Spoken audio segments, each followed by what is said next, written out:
This conference will now be recorded.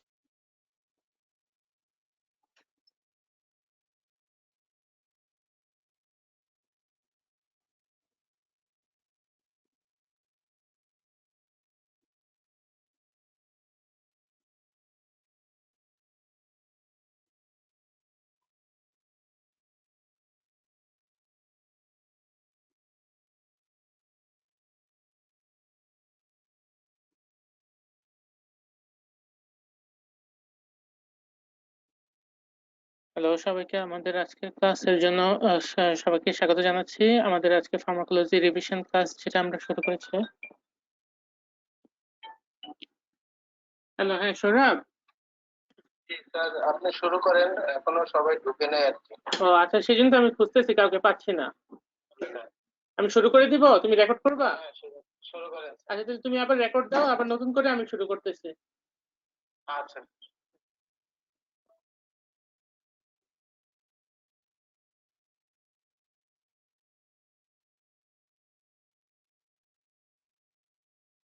This conference will now be recorded.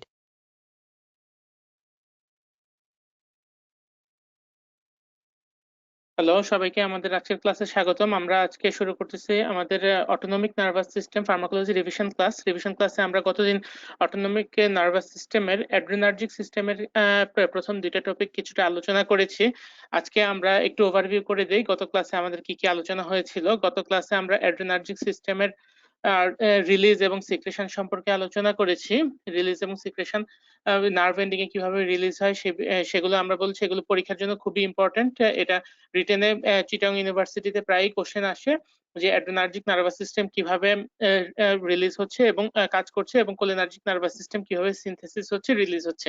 So এটা আমাদের রিটেনের কোশ্চেনের জন্য আমাদের খুবই ইম্পর্টেন্ট এই কোশ্চেনগুলো। এই দুইটা যেকোনো একটা আমাদের রিটেনে আসার সম্ভাবনা খুবই বেশি। এছাড়া আমাদের যে সমস্ত টপিক কতদিন আলোচনা করেছিলাম তার মধ্যে ইম্পর্টেন্ট ছিল অ্যাড্রেনার্জিক নার্ভাস সিস্টেমে কি কি রিসেপ্টর আছে। Alpha 1, alpha 2, beta 1, beta 2 receptor আছে এবং alpha 1, alpha 2, beta 1, beta 2, beta 3 রিসেপ্টরের ইম্পর্টেন্স গুলো, ফাংশন এগুলো কোথায় থাকে, লোকেশন এবং ফাংশন এগুলো ভাইবার জন্য খুবই ইম্পর্টেন্ট এবং আমাদের চিটাগং ইউনিভার্সিটিতে রিটেন কোশ্চেনেও আমাদের প্রায়ই আসে। সো আমাদেরকে alpha 1 receptor, alpha 2 receptor, beta 1 receptor, beta 3 receptor এগুলো লোকেশন এবং ফাংশন এগুলো খুব ভালোভাবে পড়তে হবে।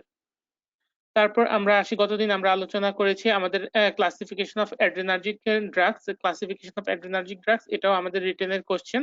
এটা আমরা গতদিন আলোচনা করেছি। এছাড়াও আমরা গতদিন আলোচনা করেছি যে অ্যাড্রেনার্জিক সিস্টেমের কি কি ইফেক্ট আছে আমাদের বডিতে। আমাদের বডিতে অ্যাড্রেনার্জিক নার্ভাস সিস্টেম কি কি ইফেক্ট করে এগুলো আমরা গতদিন আলোচনা করেছি। তো আমরা চলে যাই আমাদের আজকের টপিকে যে অ্যাড্রেনার্জিক বিটা ব্লকার। আমরা গতদিন বিটা ব্লকারে শুরু করেছিলাম। আমরা আবার আজকে বিটা ব্লকার থেকে সিম্প্যাথোলাইটিক এর মধ্যে বিটা ব্লকার থেকে শুরু করতেছি। সো আমাদের বিটা ব্লকার চ্যাপ্টারের মধ্যে ইম্পর্টেন্ট হচ্ছে বিটা ব্লকারের ক্লাসিফিকেশন, যেটা আমাদের খুবই ইম্পর্টেন্ট। বিটা ব্লকারের ক্লাসিফিকেশনের মধ্যে বিটা ব্লকার গুলো কয় ধরনের আছে, আমাদের এই ক্লাসিফিকেশনটা আমাদের রিটেন এবং ভাইভাতে প্রায়ই আসে। তাহলে বিটা ব্লকার গুলোর মধ্যে আমরা দেখি যে বিটা ব্লকার গুলো সিলেক্টিভ বিটা ব্লকার গুলো আছে এবং নন সিলেক্টিভ বিটা ব্লকার আছে। সিলেক্টিভ বিটা ব্লকার হচ্ছে বিটা 1 অ্যাড্রেনার্জিক ব্লকার, আর হচ্ছে নন সিলেক্টিভ গুলো হচ্ছে বিটা 1 এবং বিটা 2 দুইটার উপরেই কাজ করে। এটা হচ্ছে নন সিলেক্টিভ বিটা ব্লকার।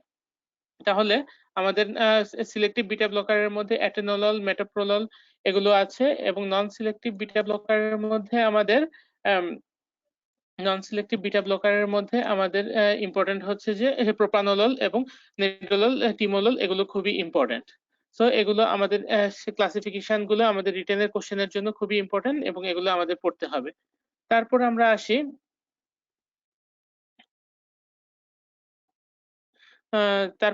আসি আমাদের বিটা ব্লকারের মধ্যে খুবই ইম্পর্টেন্ট যেটা হচ্ছে যে পার্শিয়ালি পার্শিয়াল অ্যাগনিস্ট অথবা ইন্ট্রিনসিক সিম্প্যাথোমাইমেটিক অ্যাক্টিভিটি সহ যে সমস্ত বিটা ব্লকার গুলো আছে এগুলো আমাদের খুবই ইম্পর্টেন্ট। তাহলে ইন্ট্রিনসিক সিম্প্যাথোমাইমেটিক অ্যাক্টিভিটি বা পার্শিয়াল অ্যাগনিস্টিক অ্যাক্টিভিটি বলতে আমরা কি বুঝি? ইন্ট্রিনসিক সিম্প্যাথোমাইমেটিক অ্যাক্টিভিটি অথবা পার্শিয়াল অ্যাগনিস্টিক অ্যাক্টিভিটি বলতে আমরা বুঝি বিটা ব্লকার গুলো বিটা রিসেপ্টরকে ব্লক করবে কিন্তু পার্শিয়ালি একে অ্যাক্টিভ রাখবে। এটার ইম্পর্টেন্স হচ্ছে যে পার্শিয়ালি আমরা যদি বিটা রিসেপ্টরকে অ্যাক্টিভ করি তাহলে ট্রেডিশনাল বিটা ব্লকার সম্পূর্ণরূপে বিটা ব্লকারকে ব্লক করে দিলে ব্রেডিকার্ডিয়া হওয়ার একটা চান্স থাকে। বাট পার্শিয়ালি অ্যাগনিস্ট ড্রাগ গুলো যখন বিটা ব্লকারকে ব্লক করবে, পার্শিয়ালি অ্যাক্টিভ রাখবে, তখন আমাদের এটা ব্রেডিকার্ডিয়া হওয়ার যে চান্সটা থাকে বিটা ব্লকার দিলে, সেই ব্রেডিকার্ডিয়া হওয়ার চান্সটা কমে আসে। এছাড়াও আরেকটা ইম্পর্টেন্ট ক্লাসিফিকেশন হচ্ছে যে membrane stabilising effect of beta blocker. Propranolol, acebutolol, metoprolol, pindolol এই সমস্ত ড্রাগগুলোর পার্শিয়াল অ্যাগনিস্টিক অ্যাক্টিভিটি সহ বিটা ব্লকিং প্রপার্টি আছে এবং মেমব্রেন স্টেবিলাইজিং ইফেক্ট আছে। মেমব্রেন স্টেবিলাইজিং ইফেক্ট মানে হচ্ছে যে তাদের লোকাল অ্যানেস্থেটিক ইফেক্ট থাকে সেলের উপর। এটা যে সমস্ত সেলের উপর আমরা এই ড্রাগগুলো অ্যাপ্লাই করব তাদের মেমব্রেনকে, সেল মেমব্রেনকে স্টেবিলাইজ করে দেওয়া হয় এবং বিটা ব্লকার গুলো সেল মেমব্রেনকে স্টেবিলাইজ করে এবং লোকাল অ্যানেস্থেটিক ইফেক্ট করে।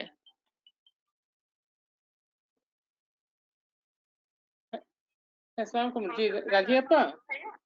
জি জি দেখেছিলাম তো ক্লাসের ব্যাপারে। জি সপ্তাহে 3টা ক্লাস হয়েছে, রবি সোম। আমি রবিবারে নিব, সোমবারে হাফিজ স্যার নেবেন, জি জি আমি আজকে নিচ্ছি, ক্লাস চলতেছে আমার। তাহলে ভাই ওটা কি শিডিউলটা একটু পরে নিতে পারবেন নাকি মঙ্গলবারে দিয়ে দেবো? মঙ্গলবারে দিয়ে দেন, সমস্যা নেই। বুধবারে দেন, নেক্সট উইকে বুধবারে দেন, নেক্সট উইক থেকে বুধবারে আপা। আচ্ছা ঠিক আছে, বুধবারে কয়টা থেকে ভাই? একটু টাইমটা 12টা থেকে একটা। 12টা থেকে। আচ্ছা ঠিক আছে। সো আমরা এখানে বলতেছিলাম যে মেমব্রেন স্টেবিলাইজিং ইফেক্ট গুলো হচ্ছে প্রোপ্রানোলল, এসিবিউটোলল, মেটোপ্রোলল এই সমস্ত ড্রাগগুলোর মেমব্রেন স্টেবিলাইজিং ইফেক্ট আছে। তারপরে আমরা আসি যে ফার্মাকোকাইনেটিক ক্যারেক্টারিস্টিক্স কি কি আছে বিটা ব্লকার গুলোর। ইম্পর্টেন্ট হচ্ছে যে এদের high lipid soluble, they are highly lipid soluble, এই কারণে তাদের ওয়াটার সলিউবিলিটি বেশি এবং ভলিউম অফ ডিস্ট্রিবিউশন এই সমস্ত ড্রাগের অনেক হাই, ভলিউম অফ ডিস্ট্রিবিউশন অনেক বেশি। তাহলে এই ড্রাগগুলো আমরা যখন দিব, এই ড্রাগগুলো আমাদের সেল মেমব্রেন ইজিলি ক্রস করতে পারবে এবং সেলের ভেতরে চলে যাবে। সেলের ভেতরে চলে গেলে আমরা এদের ওয়াইড ভলিউম অফ ডিস্ট্রিবিউশন পাবো। সো এরা ওরালি দেওয়া যায়, এই প্রপার্টিজ এর কারণে এদেরকে ওরালি দেওয়া যায় এবং লো ডোজে দিলেও অনেক বেশি পরিমাণে এটা এরিয়া কভার করতে পারে, আমাদের সেলের ভেতরে গিয়ে পৌঁছতে পারে। তারপরে আমরা আসি বিটা ব্লকার গুলোর লিপিড সলিউবল ইফেক্টের কারণে এটা কি বেনিফিট আমরা বেশি পাবো। বেনিফিট গুলোর মধ্যে হচ্ছে যে বেটার অ্যাবজর্ব হয় এই ড্রাগ গুলো। এছাড়া এই ড্রাগ গুলো ভেরিয়েবল বায়োঅ্যাভেলেবিলিটি অনেক বেশি থাকে, লিভারে মেটাবলিজম হয় অনেক বেশি, সেন্ট্রাল নার্ভাস সিস্টেমে অনেক বেশি গিয়ে পৌঁছে। সো এই ড্রাগ গুলো ওয়াইডলি ব্যবহার করা যায় এবং এদের এলিমিনেশন হাফ লাইফ শর্টার হয়। এটা হচ্ছে pharmacokinetic property of beta blocker. তারপরে আমরা আসি বিটা ব্লকারের ডিউরেশন অফ অ্যাকশন। এগুলো সাধারণত 10 মিনিটস টু 3 to 6 আওয়ার্সও কাজ করে এবং কিছু ড্রাগ আছে 24 আওয়ার পর্যন্ত কাজ করতে পারে, তবে most of the drug 3 to 6 hourly কাজ করে, ডিউরেশন হাফ লাইফ থাকে। ফার্মাকোকাইনেটিক অ্যাকশন আমরা দেখি আমাদের উপস্থিতিতে দেখি এর মধ্যে কে এসে পৌঁছেছে, অনেকেই এখনো এসে পৌঁছেনি, তারপরে আমি কন্টিনিউ করে যাচ্ছি। আমরা দেখতে পাচ্ছি যে বিটা ব্লকিং ড্রাগ গুলো আমাদের সিভিএস ইফেক্ট করে থাকে।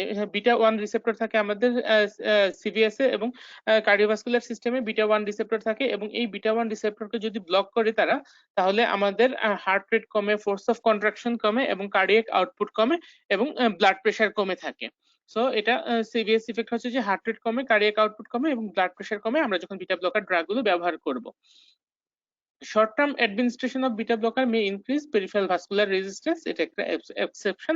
যেহেতু আমরা জানি বিটা 2 রিসেপ্টর যেগুলো নন সিলেক্টিভ বিটা ব্লকার, তারা বিটা 2 রিসেপ্টরকে ব্লক করে। বিটা 2 রিসেপ্টর আমাদের স্কেলেটাল মাসলে থাকে, স্কেলেটাল মাসলের ব্লাড ভেসেলকে এরা ডাইলেট করতে পারে। যদি আমরা বিটা ব্লকার ব্যবহার করি, স্কেলেটাল মাসলের ব্লাড ভেসেল কনস্ট্রিক্ট করলে পেরিফেরাল ভাস্কুলার রেজিস্ট্যান্স কিছুটা বৃদ্ধি পেতে পারে। এছাড়াও লং টার্ম ইফেক্ট হিসেবে আমরা যদি বেশি দিন ব্যবহার করে থাকি তাহলে পেরিফেরাল ভাস্কুলার রেজিস্ট্যান্সটা আবার নরমালে চলে আসবে। বিটা ব্লকার গুলোর decrease sinus rate, spontaneous depolarization in ectopic pacemaker হিসেবে ব্যবহার করা হয়, স্লো এভি কন্ডাকশন করে and increase AV nodal recovery period করে। এই জন্য বিটা ব্লকার গুলো ইম্পর্টেন্ট। এছাড়াও তারা স্ট্রেস ইনডিউস হার্ট রেটকে ইনক্রিজ করাকে বাধা দেয় এবং মেটাবলিক ইফেক্টের মধ্যে এরা লাইপোলাইসিস এবং গ্লাইকোজেনোলাইসিস করে। সো এই ড্রাগ গুলো আমাদের বিটা ব্লকার গুলো আমরা ইন্ডিকেশন হচ্ছে যে আমরা হাইপারটেনশনে ব্যবহার করি, আর অ্যাডভার্স ইফেক্ট হচ্ছে যে ভাস্কুলার কিছু অ্যাডভার্স ইফেক্ট পাওয়া যায়, এদের কার্ডিয়াক অ্যাডভার্স ইফেক্ট আছে। তবে বিটা ব্লকার গুলোর সবচেয়ে ইম্পর্টেন্ট হচ্ছে যে কন্ট্রাইন্ডিকেশন আর ইন্ডিকেশন ইউজ হচ্ছে যে cardiac use, extra cardiac use আছে, সিএনএস, আই এবং এন্ডোক্রাইন কিছু এক্সট্রা কার্ডিয়াক ইউজ আছে। তবে মেইনলি আমরা হাইপারটেনশনে আমরা ব্যবহার করে থাকি। CVSA অ্যান্টি হাইপারটেনসিভ হিসেবে ব্যবহার করে থাকি, অ্যান্টি এনজাইনাল হিসেবে ব্যবহার করে থাকি, অ্যান্টি এরিথমিক হিসেবে ব্যবহার করে থাকি। এখানে সবচেয়ে কমন কোশ্চেন হচ্ছে যে অ্যান্টি হাইপারটেনসিভ রোল কি? অ্যান্টি হাইপারটেনসিভ হিসেবে আমাদের বিটা ব্লকারের রোলটা খুবই ইম্পর্টেন্ট। অ্যান্টি হাইপারটেনসিভ হিসেবে আমাদের বিটা ব্লকার গুলো আমাদের কি রোল প্লে করে, এটা আমাদের রিটেনে কোশ্চেন আসে, তখন আমরা অ্যান্সার করব এভাবে যে অ্যান্টি হাইপারটেনসিভ হিসেবে যখন বিটা ব্লকার দেওয়া হয়, এটা বিটা 1 রিসেপ্টরকে ব্লক করে হার্টে। বিটা 1 রিসেপ্টরকে যদি এটা ব্লক করে তাহলে আমাদের হার্ট রেট কমবে, কার্ডিয়াক আউটপুট কমবে। এছাড়া এরা অ্যান্টি এনজাইনাল হিসেবে ব্যবহৃত হতে পারে। অ্যান্টি এনজাইনাল হিসেবে যদি এরা ব্যবহৃত হয়, অ্যান্টি এনজাইনাল হিসেবে বিটা ব্লকারের রোল কি, এটা রিটেনের কোশ্চেন, অবভিয়াসলি রিটেনে প্রায় আসে। তাহলে আমাদের এটার অ্যান্সার হবে যে এনজাইনাতে আমাদের অক্সিজেন ডিমান্ড বেড়ে যায় অথবা কার্ডিয়াক ওয়ার্ক বেড়ে যায়, হার্ট বেশি কাজ করতেছে অথবা অক্সিজেন সাপ্লাই কমে যাচ্ছে, এর ফলে অক্সিজেনের ডিমান্ড বাড়তেছে। আমরা যদি বিটা ব্লকার ব্যবহার করি, হার্ট রেট কমবে, কার্ডিয়াক আউটপুট কমবে এবং কার্ডিয়াক ওয়ার্ক কমবে। কার্ডিয়াক ওয়ার্ক কমলে অক্সিজেন ডিমান্ড কমে আসবে, তখন এটা অ্যান্টি এনজাইনাল হিসেবে ব্যবহৃত হবে। এছাড়া আমরা বিটা ব্লকার গুলোকে অ্যান্টি এরিথমিক হিসেবে ব্যবহার করতে পারি। অ্যান্টি এরিথমিক হিসেবে এটার রোল কি, এটাও রিটেনের কোশ্চেন। এরিথমিয়াতে আমরা জানি যে হার্ট রেট অনেক বেড়ে যায়, হার্ট রেট 100 থেকে 200 পর্যন্ত হতে পারে। তো এরিথমিয়া হচ্ছে abnormal rhythm of heart. Heart যদি অ্যাবনর্মালি বিট করতে থাকে তখন এরিথমিয়া হয়। তখন আমরা কি করব, তখন আমরা বিটা ব্লকারকে ক্লাস 3 অ্যান্টি এরিথমিক ড্রাগ হিসেবে ব্যবহার করি, তখন হার্ট রেট কমবে। হার্ট রেট কমে আসলে তখন আমাদের এরিথমিয়াটা ইমপ্রুভ করবে। সো এটা আমাদের রিটেনের একটা কোশ্চেন, ইম্পর্টেন্ট কোশ্চেন, এটা আমাদের জানতে হবে। তারপর আমরা আসি মায়োকার্ডিয়াল ইনফ্রাকশন। মায়োকার্ডিয়াল ইনফ্রাকশনে আমাদের বিটা ব্লকারের ইউজ কি? মায়োকার্ডিয়াল ইনফ্রাকশনে আমরা উইদিন 6 আওয়ার্স যদি ব্যবহার করা হয়, তাহলে দেখা গেছে যে মায়োকার্ডিয়াল ইনফ্রাকশন যে ইনফ্রাক্টের যে সাইজটা আছে, এই সাইজটা 25% পর্যন্ত কমে আসতে পারে। এর ফলে প্রিভেন্ট করবে রাপচার এবং প্রিজার্ভ মায়োকার্ডিয়াল ফাংশন এন্ড এটিনের কার্ডিয়াক রিমডেলিং প্রিভেন্ট করবে। বিটা ব্লকার ব্যবহার করলে আমাদের কার্ডিয়াক রিমডেলিংটা প্রিভেন্ট হবে। এই কারণে ফলোইং এমআই আমরা বিটা ব্লকার ব্যবহার করে থাকি। সো এটা 4 নাম্বার দিন থেকে, মায়োকার্ডিয়াল ইনফ্রাকশনের পরে 4 নাম্বার দিন থেকে শুরু করে 4 উইকস পর্যন্ত অথবা 2 বছর পর্যন্ত আমরা ব্যবহার করতে পারি। So it is the important in myocardial infraction also. এছাড়া সিএনএস ইউজ আছে, আমাদের এনজিওলাইটিক হিসেবে ব্যবহৃত হয়, প্রোফাইলেক্সিস হিসেবে মাইগ্রেনে ব্যবহৃত হয়, এসেনশিয়াল ট্রেমরে ব্যবহৃত হয়, প্যানিক অ্যাটাকে আমাদের বিটা ব্লকার গুলো ব্যবহৃত হয়, হাইপারথাইরয়েডিজম, ফিউক্রোমোসাইটোমাতে আমাদের বিটা ব্লকার ব্যবহৃত হয়। এছাড়াও ওপেন অ্যাঙ্গেল গ্লুকোমাতে আমরা বিটা ব্লকার ইউজ করি। গ্লুকোমাতে বিটা ব্লকারের ইউজ, এটাও একটা রিটেনের কোশ্চেন। তাহলে আমাদের জানতে হবে যে গ্লুকোমাতে বিটা ব্লকার গুলো কিভাবে কাজ করে। গ্লুকোমাতে আমরা জানি যে গ্লুকোমাতে বিটা ব্লকার গুলো হচ্ছে যে বিটা রিসেপ্টর থাকে সিলিয়ারি এপিথেলিয়ামে। সিলিয়ারি এপিথেলিয়ামে যেই বিটা রিসেপ্টর থাকে, ওরা একুয়াস হিউমার, চোখের যে লিকুইড ফ্লুইডটা আছে, এই ফ্লুইডটা সিনথেসিস করে ওখানে বসে বসে। সো আমরা যখন বিটা ব্লকার দিব, সিলিয়ারি এপিথেলিয়ামে বিটা রিসেপ্টর ব্লক হবে, তখন একুয়াস হিউমারের প্রোডাকশনটা তো কমে আসবে। একুয়াস হিউমারের প্রোডাকশন কমে আসলে তখন আমাদের গ্লুকোমার যে সিমটমগুলো রিলিফ হবে। এছাড়াও পোর্টাল হাইপারটেনশনে ইউজ করা যায়। এছাড়াও অপয়েড উইথড্রলে আমরা বিটা ব্লকার গুলো ব্যবহার করি। অ্যান্টি হাইপারটেনসিভ হিসেবে বিটা ব্লকারের ব্যবহার, এটা খুব ইম্পর্টেন্ট যে অ্যান্টি হাইপারটেনসিভ হিসেবে আমরা অনেক বেশি ওয়াইডলি বিটা ব্লকার ব্যবহার করে থাকি। আর বিটা ব্লকারের আরেকটা জিনিস বাকি আছে, সেটা হচ্ছে কন্ট্রাইন্ডিকেশন অফ বিটা ব্লকার। এটা খুব ইম্পর্টেন্ট, কখন কখন আমরা বিটা ব্লকার গুলো দিতে পারবো না। আমরা কখন কখন বিটা ব্লকার ড্রাগ গুলো দিতে পারবো না, সেটা হচ্ছে এক নম্বরের কন্ট্রা ইন্ডিকেশন হচ্ছে যে beta block hypertension with diabetes mellitus যদি কোনো পেশেন্টের থাকে তাহলে সেই পেশেন্টকে আমরা বিটা ব্লকার গুলো দিতে পারবো না। এছাড়াও যদি হাইপারটেনশন উইথ অ্যাজমা যদি কোনো পেশেন্টের থাকে সেই পেশেন্টকেও আমরা বিটা ব্লকার দিতে পারবো না। হাইপারটেনশন উইথ ডিসলিপিডিমিয়া যদি কোনো পেশেন্টের থাকে সেই পেশেন্টকেও আমরা বিটা ব্লকার গুলো দিতে পারবো না। তাহলে এই জিনিসগুলো আমাদের ব্যাখ্যা জানতে হবে। হাইপারটেনশন উইথ অ্যাজমা আমরা কেন বিটা ব্লকার দিব না? কারণ হচ্ছে যে হাইপারটেনশন উইথ ব্রঙ্কিয়াল অ্যাজমার পেশেন্টের যদি আমরা বিটা ব্লকার ব্যবহার করি এটা বিটা 2 রিসেপ্টরকে যখন ব্লক করবে তখন ব্রঙ্কো কনস্ট্রিকশন করবে। ব্রঙ্কো কনস্ট্রিকশন করলে অ্যাজমার যেই সিম্পটম গুলো আছে অ্যাজমার সিম্পটম গুলো বেড়ে যাবে পেশেন্টের। অ্যাজমার যে এগ্রাভেশন আছে এগ্রাভেশনটা বেড়ে যাবে। সো আমরা এই পেশেন্টকে আমরা বিটা ব্লকার দিতে পারবো না। এছাড়াও আছে যে হাইপারটেনশন উইথ ডায়াবেটিস মেলাইটাস যে সমস্ত পেশেন্টেরা আছে সেই সমস্ত পেশেন্টকে আমরা বিটা ব্লকার দিতে পারি না। কেন দিতে পারি না? কারণ হচ্ছে যে হাইপারটেনশন উইথ ডায়াবেটিক পেশেন্টের দেখা যায় যে হাইপোগ্লাইসেমিক একটা সিম্পটম থাকে। হাইপোগ্লাইসেমিক একটা টেন্ডেন্সি থাকে। হাইপোগ্লাইসেমিক একটা টেন্ডেন্সি থাকার ফলে একটা পেশেন্ট ইনসুলিন নিচ্ছে বা ওরাল হাইপোগ্লাইসেমিক ড্রাগ নিচ্ছে সে যদি হাইপোগ্লাইসেমিয়া হয় তাহলে তার পালপিটেশন হবে, সোয়েটিং হবে এবং এই পালপিটেশন এবং সোয়েটিং এর ফলে সে বুঝতে পারবে যে তার হাইপোগ্লাইসেমিয়া হচ্ছে, তখন সে সুগার খাবে। যদি আমরা বিটা ব্লকার দিই ওই সমস্ত পেশেন্টের বিটা ব্লকার যদি দেওয়া হয় ওই সমস্ত পেশেন্টের তাহলে দেখা যায় যে তাদের এই যে হাইপোগ্লাইসেমিক সাইন সিম্পটম আছে এই সাইন সিম্পটম গুলো হাইপোগ্লাইসেমিক সাইন সিম্পটম গুলো এপিয়ার করে না। এপিয়ার না করার ফলে পেশেন্ট সাইলেন্টলি হাইপোগ্লাইসেমিক শকে চলে যায়। সাইলেন্টলি হাইপোগ্লাইসেমিক শকে চলে যায় তখন এই পেশেন্টের হাইপোগ্লাইসেমিক শকটা সিভিয়ার হয়ে যাওয়ার একটা সম্ভাবনা থাকে। এই কারণে এই ইফেক্টটাকে বলা হয় masking of hypoglycaemic sign symptom. এই সমস্ত পেশেন্টকে আমরা বিটা ব্লকার দিতে পারবো না। সো এই জিনিসগুলো খুবই ইম্পর্টেন্ট। বিটা ব্লকার আমরা কাদেরকে দিতে পারবো না। সো এটা অ্যাড্রিনার্জিক নার্ভাস সিস্টেমের মধ্যে বিটা ব্লকারের এই জিনিসগুলো কতদিন আমাদের আমরা আজকে এটা শেষ করে দিলাম। তারপরে আমরা আসি কোলিনার্জিক সিস্টেমে। কোলিনার্জিক সিস্টেমে আমাদের ইম্পর্টেন্ট হচ্ছে যে কোলিনার্জিক সিস্টেমের অ্যাসিটাইলকোলিন রিলিজ এবং এদের ফাংশন, কোথায় কোথায় অ্যাসিটাইলকোলিন রিলিজ হয় এবং ফাংশন করে, এটা খুবই ইম্পর্টেন্ট। আমরা এখানে দেখতে পাচ্ছি যে প্যারাসিম্প্যাথেটিক নার্ভ টার্মিনালে প্রি গ্যাংলিয়নিক এবং পোস্ট গ্যাংলিয়নিক বোথ এরিয়াতে আমাদের অ্যাসিটাইলকোলিনটা রিলিজ হয়। বাট সিম্প্যাথেটিক নার্ভে শুধুমাত্র প্রি গ্যাংলিয়নে আমাদের অ্যাসিটাইলকোলিন রিলিজ হয়। পোস্ট গ্যাংলিয়নে আমাদের নরঅ্যাড্রেনালিন রিলিজ হয় except eccrine sweat gland and sebaceous gland এবং ব্লাড ভেসেল, স্মল মাসেলের ব্লাড ভেসেল, ওইসব জায়গায় আবার অ্যাসিটাইলকোলিন রিলিজ হয়। তারপর আমরা আসি কোলিনের সিনথেসিস এন্ড রিলিজ। কোলিন এবং অ্যাসিটাইল দুইটা মিলে অ্যাসিটাইলকোলিন তৈরি হয়। অ্যাসিটাইলকোলিন তৈরি হয়ে এই অ্যাসিটাইলকোলিনটা স্টোর হয় নার্ভ এন্ডিং এ স্টোর হওয়ার পর এটা রিলিজ হয়। রিলিজ হওয়ার পর অ্যাসিটাইলকোলিনটা পোস্ট সিনাপটিক মেমব্রেনে মাসক্রেনিক রিসেপ্টর বা নিকোটিনিক রিসেপ্টরের উপর কাজ করার পর আবার এই অ্যাসিটাইলকোলিনটা ভেঙে যায়। কোলিন অ্যাসিটাইলকোলিন ট্রান্সফারেজ এনজাইমের মাধ্যমে এটা ভেঙে যায়, ভেঙে কোলিন তৈরি হয়ে এটা আবার রিআপটেক হয়ে যায় এবং অ্যাসিটিক অ্যাসিডটা ব্লাডে চলে যায়।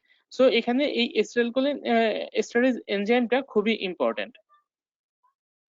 তারপরে আমরা আসি কোলিনার্জিক রিসেপ্টর কি কি আছে। নিকোটিনিক রিসেপ্টর আছে, মাসক্রেনিক রিসেপ্টর আছে। আমরা জানি মাসক্রেনিক রিসেপ্টর হচ্ছে M1 M2 M3 আর নিকোটিনিক রিসেপ্টর NN আর NM।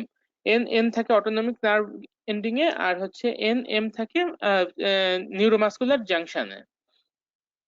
সো এখানে আমাদের M1 M2 M3 এই রিসেপ্টর গুলোর লোকেশন এবং ফাংশন খুবই ইম্পর্টেন্ট। এটা রিটেনে এবং ভাইভাতে খুবই প্রায় ইনভেরিয়েবলি আসে। আমরা যেহেতু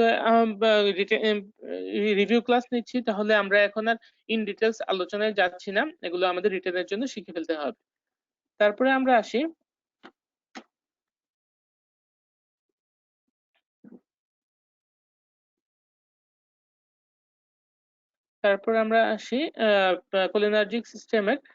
কোলিনার্জিক সিস্টেমে কি কি ড্রাগ আছে, ক্লাসিফিকেশন। এই ক্লাসিফিকেশন গুলো আমাদের জানতে হবে।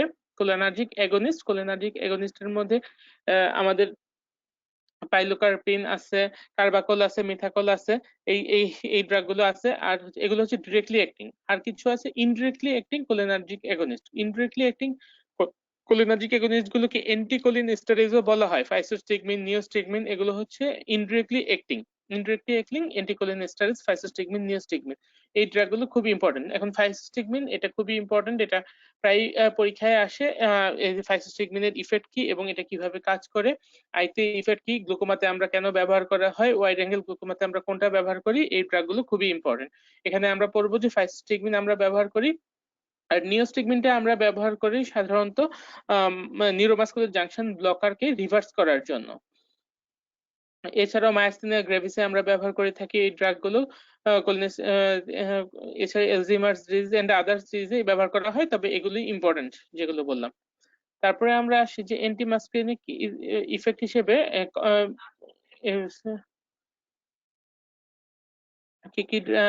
আইতে কি ড্রাগ ইউজ করা হয় এটা খুবই আমাদের ইম্পর্টেন্ট।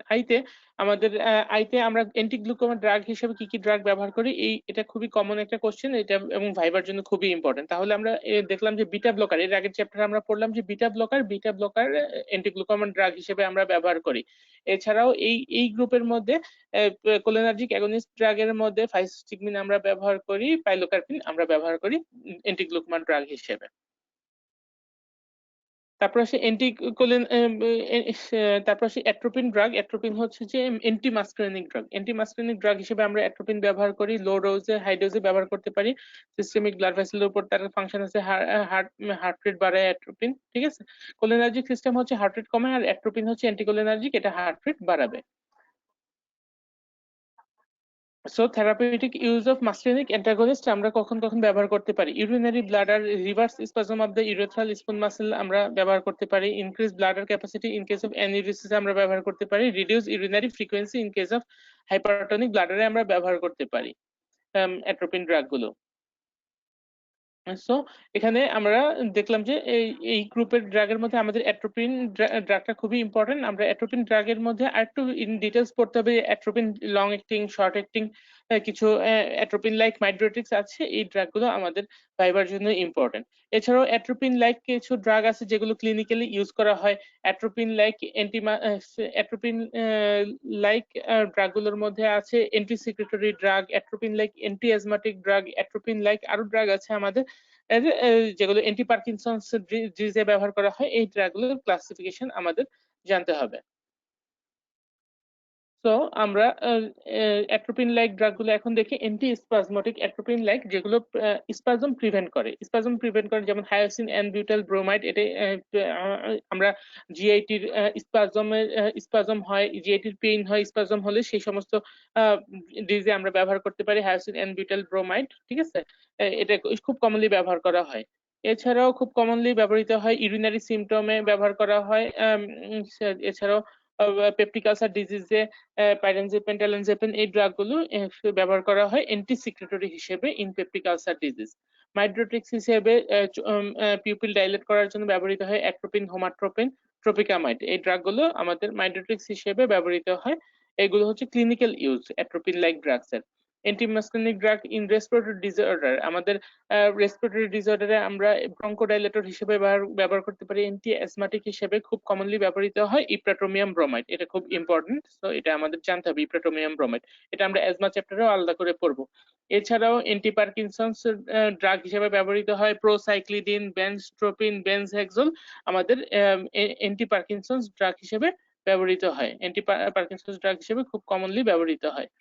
আচ্ছা, তারপর আমরা দেখতেছি যে আর কি আছে। নিপা আসছে। নিপা আসো, শোনা যাচ্ছে? জি স্যার।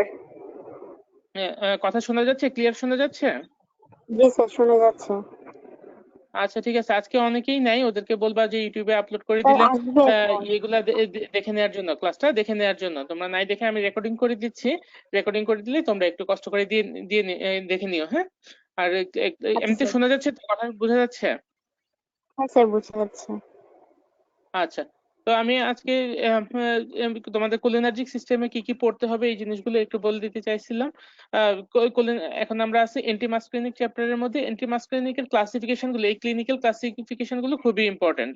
অ্যান্টি পার্কিনসন্স হিসেবে কোন কোন ড্রাগ গুলো ব্যবহৃত হয়, তারপরে হচ্ছে যে অ্যান্টি অ্যাজমাটিক হিসেবে কোনগুলো কোন ড্রাগটা ব্যবহৃত হয়, মাইড্রেটিক্স হিসেবে অ্যাট্রোপিন, হোমাট্রোপিন, ট্রপিকামাইড ব্যবহৃত হয়, ইউরিনারি সিম্পটমে ইউজ হয়, আলসারেন্ট হিসেবে অ্যান্টিসিক্রেটরি হিসেবে ইউজ হয়, এছাড়াও অ্যান্টিস্পাজমোটিক হিসেবে হায়াসিন, অ্যানবিউটাল, ব্রোমাইড ব্যবহৃত হয়, অ্যাট্রোপিন লাইক ড্রাগস গুলো, অ্যাট্রোপিন লাইক অ্যান্টিমাসকারেনিক ড্রাগ। আর এখানে ইম্পর্টেন্ট হচ্ছে যে চোখের উপর ইফেক্ট। আমরা জানি যে চোখের উপর আমাদের কোলিনার্জিক অ্যাগনিস্ট ড্রাগ গুলো আমাদের গ্লুকোমাতে আমরা ব্যবহার করতে পারি, অ্যান্টি গ্লুকোমা ড্রাগ হিসেবে ব্যবহার করতে পারি, কারণ এটা ওকুলার প্রেসার গুলো, চোখের প্রেসারটা কমায় দেয়। বাট হচ্ছে যে অ্যাট্রোপিন লাইক ড্রাগ গুলো চোখের প্রেসার বাড়ায়, এই জন্য আমরা গ্লুকোমাতে কখনোই অ্যাট্রোপিন ড্রাগ ব্যবহার করতে পারবো না। গ্লুকোমাতে অ্যাট্রোপিন দেওয়া যাবে না, কারণ এটা ইন্ট্রাওকুলার প্রেসার বাড়িয়ে দেয়। এছাড়া বাট অ্যাট্রোপিনটা চোখকে ডাইলেট করে, ডাইলেট করলে অ্যাট্রোপিনটা একটু লং টার্ম, এটা 3 থেকে 7 দিন পর্যন্ত পিউপিলকে ডাইলেট করতে পারে। আর হচ্ছে যে হোমাট্রোপিন বা আদার যে ড্রাগ গুলো আছে এগুলো শর্ট টার্মের জন্য পিউপিল ডাইলেট করে। এখানে ইম্পর্টেন্ট হচ্ছে যে আমরা এই অ্যাট্রোপিন লাইক ড্রাগ গুলো চোখ ডাইলেট করার কাজে কখন ব্যবহার করব? ক্লিনিক্যাল ইন্ডিকেশন কি? ক্লিনিক্যাল ইন্ডিকেশন হচ্ছে এই ড্রাগ গুলোর আমরা চোখের ভেতরে যদি রেটিনোস্কোপ করে চোখের রেটিনাটা অবজার্ভ করতে চাই, মূলত দেখা যায় যে আমাদের আই স্পেশালিস্টরা চোখের ভেতরে রেটিনা দেখার জন্য এই ড্রাগ গুলো ব্যবহার করে। ছোট বাচ্চাদের ওরা অনেক বেশি কান্নাকাটি করে, সহজে দেখতে দেয় না। তো ওদের কে আমরা সাধারণত ইন্টারমিডিয়েট অ্যাক্টিং পিউপিল ডাইলেট যেগুলো করে, ইন্টারমিডিয়েট অ্যাক্টিং যেটা 12 থেকে 24 ঘন্টা কাজ করবে, ওইরকম একটা এট্রোপিন লাইক ড্রাগ দিয়ে মাইড্রেট্রিক্স দিয়ে চোখ ডাইলেট করে আমরা চোখের ভেতরে রেটিনাটা দেখার চেষ্টা করব। এছাড়াও আমরা জানি যে এই ড্রাগ গুলো দিলে সাইক্লোপ্লেজিয়া করে। সাইক্লোপ্লেজিয়া মানে হচ্ছে যে অ্যাকোমোডেশন রিফ্লেক্সটা করতে দেয় না এই ড্রাগ গুলো চোখের মধ্যে। আমরা এখানে দেখতে পাচ্ছি যে এই যে এখানে মাসক্রেনিক রিসেপ্টর আছে, মাসক্রেনিক রিসেপ্টর এম রিসেপ্টর থাকে সিলিয়ারি বডিতে। এই সিলিয়ারি বডিতে মাসক্রেনিক রিসেপ্টরটাকে অ্যাগনিস্ট করলে কন্ট্রাকশন করবে, আর অ্যান্টাগনিস্ট করলে ডাইলেটেশন করবে। অ্যাট্রোপিন ড্রাগ গুলো এই মাসক্রেনিক রিসেপ্টরের উপর কাজ করে। তো এখানে অ্যাট্রোপিন লাইক যেই মাইড্রেট্রিক্স গুলো আছে এর মধ্যে দেখা যাচ্ছে এই অ্যাট্রোপিনটা 7 থেকে 10 দিন কাজ করতেছে, ট্রপিকামাইডটা হাফ 8 ঘন্টা থেকে 24 ঘন্টা পর্যন্ত কাজ করতেছে, শর্ট অ্যাক্টিং। Intermediate acting. আর অ্যাট্রোপিনটা হচ্ছে লং অ্যাক্টিং। তাহলে আমরা যদি 7 দিনের জন্য যদি চোখ ডাইলেট করতে চাই তখন আমরা অ্যাট্রোপিন ব্যবহার করব, আর যদি আমরা অল্প সময়ের জন্য চোখের ছোট অপারেশন তখন আমরা চোখ ডাইলেট করতে চাই আমরা ট্রপিকামাইড ব্যবহার করব। সাধারণত দেখা যায় যে ইন্ট্রাওকুলার যে লেন্স, আমরা যে চোখের লেন্সের অপারেশন করে তখন লেন্সের অপারেশন করলে তখন এই শর্ট অ্যাক্টিং মাইড্রেট্রিক্স গুলো ব্যবহার করে, অথবা যখন চোখের মধ্যে অপথ্যালমোস্কোপ দিয়ে আমরা রেটিনা দেখতে চাই তখন আমরা এই মাইড্রেট্রিক্স গুলো ব্যবহার করি। এছাড়াও আমাদের অ্যাট্রোপিনের আরো কিছু ইউজ রয়েছে, সেগুলো এখন আর এত বেশি ইম্পর্টেন্ট না। আমাদের ভাইবার জন্য যেগুলো ইম্পর্টেন্ট আমরা সেগুলোই আলোচনা করতেছি। তো থেরাপিউটিক ইউজের মধ্যে অপথ্যালমোস্কোপি, এই যে তো টু প্রিভেন্ট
তার কোনো কথা শোনা যাইতেছে না।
স্যার কি দিছে?